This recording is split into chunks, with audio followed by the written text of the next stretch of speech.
garçon, avant d'épouser une femme, se doit d'abord de la goûter. Un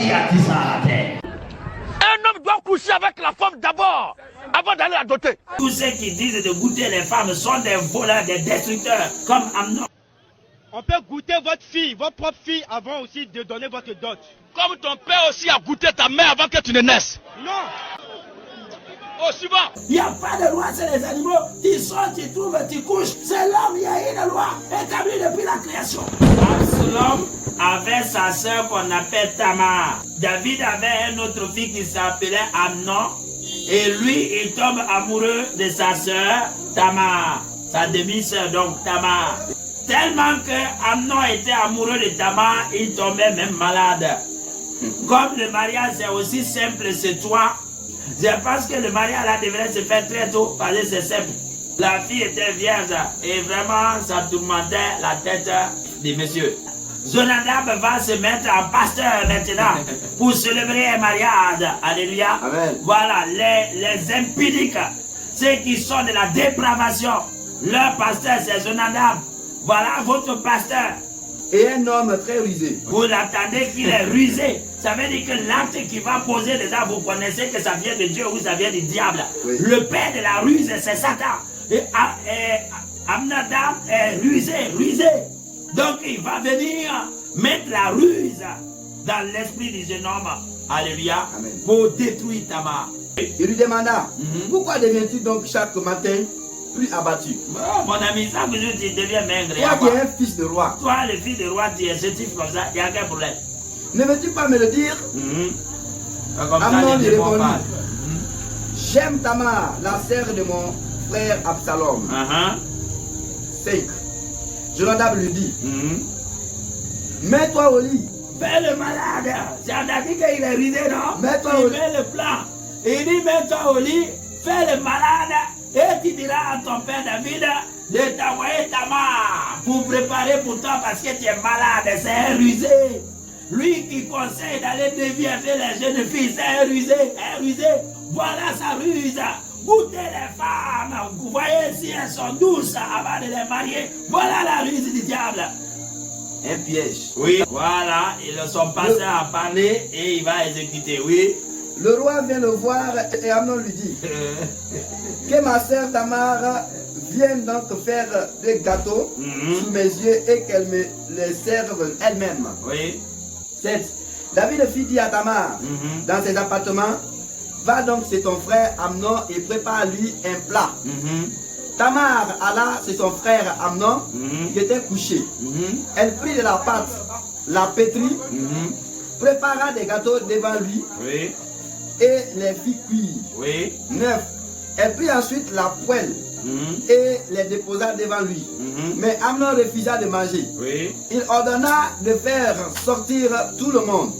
Et tout le monde sortit de chez Amnon lui. n'avait pas faim. Amnon ne cessait pas gâteau, mais Amnon c'est ce qui?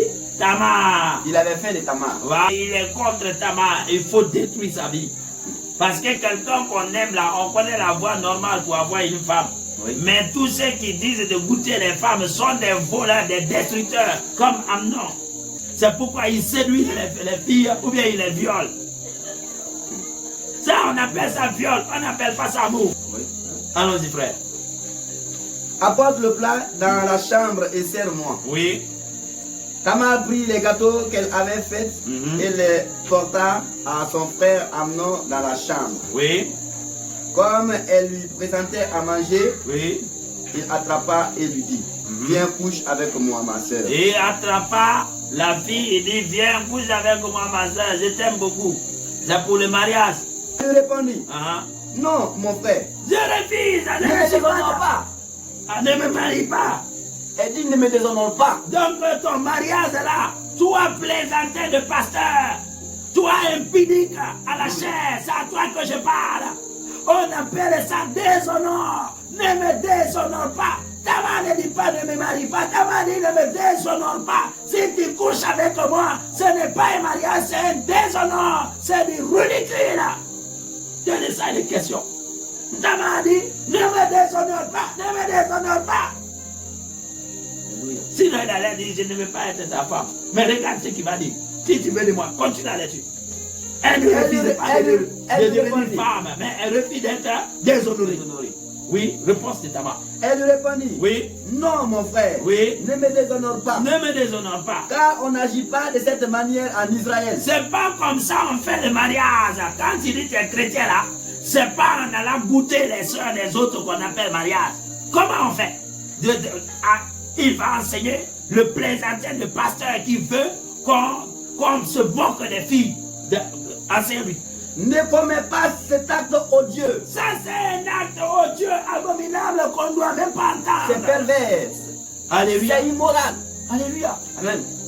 Oui. Où irai-je moi traîner ma honte? Toi qui veux coucher avec les sœurs, celle qui veut te dénuder devant tout homme, tu es vraiment ridicule, tu es sans valeur, tu es un sujet de moquerie, de mépris. Alléluia. Alléluia. Où irais-je avec ma honte? Tu serais l'un des plus ignobles en Israël. Voilà, c'est de l'ignominie que tu vas faire. Donc tu seras ignoble. Alléluia. Amen. Et comme c'est de l'ignominie, coucher avec une femme sans la marier est égal à ignominie. Oui.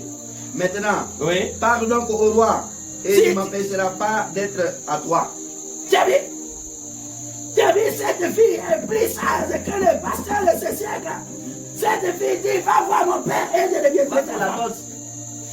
Va, Cette fille est plus sage que des pères de famille. Beaucoup des pères de famille qui veulent coucher comme les animaux se couchent. Il n'y a pas de loi sur les animaux. Tu sors, tu trouves, tu couches. Tu sors, tu trouves, tu couches. C'est l'homme, il y a une loi établie depuis la création. Alléluia. Amen. Cette fille est plus sage que toi, Pasteur Bouk. Il dit, va voir mon père et je deviendrai à toi. Mais toi tu dis, couche avec moi. Et après on ira voir mon père. Quelle ignominie, quelle honte du siècle. Vous payerez tout ça en enfer à moins de se repentir. Tous ceux qui sont dans ça sont des pervers. Ce sont des pervers. Ça veut dire que la formule que son frère a pris n'était pas la bonne formule. Maintenant, parle donc au roi. Oui. Et il ne m'empêchera pas d'être à toi. Mais il ne voulut pas l'écouter. Oui, parce que son pasteur avait déjà parlé. Le rusé avait déjà parlé. Oui. Il se montra plus fort qu'elle. Et il la viola. Voilà, donc vous violez les sœurs chaque nuit. Hein? Chaque fois que tu as goûté une sœur, tu l'as violée. Tu ne l'as pas mariée, tu l'as violée. Hein? C'est vous qui violez les filles. C'est ça la vérité. Alléluia. Donc, frères et sœurs, le sexe n'a jamais été un mariage selon Dieu. Lévitique 21, verset 8 à 9. Si la fille d'un prêtre se déshonore en se prostituant, elle déshonore son père. Elle sera brûlée au feu. Alléluia. Amen. D'accord, ça veut dire quoi? Si la fille d'un prêtre refuse d'attendre qu'on la marie, amen, hein? Et Allah s'est déshonoré, lui il a déshonoré son père, ça veut dire que lui là, comme il ne sait pas garder ça, il a souillé son père pasteur, son père berger. Et dans la grâce, nous sommes tous sacrificateurs. Vos filles qui se dénudent là, ça veut dire quoi? On dit, si une fille se déshonore en se prostituant, en livrant son corps, en allant coucher avec les hommes, alléluia, elle doit être brûlée. Dieu n'appelle pas ça en se mariant, il appelle ça déshonneur, prostitution, alléluia, amen. On doit le brûler. Ça veut dire quoi? Tous ceux qui passent par cette méthode, s'ils ne se repentent pas, ils attendent l'enfer. L'enfer va les saisir et les couilles. 1 Corinthiens 6, verset 12 à 20. Qui est l'immoralité sexuelle? Fouillez ça, ce n'est pas votre domaine. Allez gratter le dos. Si c'était votre temps là, les goûteurs là, je ne pense pas si Jésus allait naître, hein, parce que tu aurais fini déjà de goûter. Alléluia. On n'allait pas trouver de vierges. On n'allait pas trouver, tout le monde serait goûté maintenant. Je ne sais pas maintenant quelle était la sauce, je ne sais pas.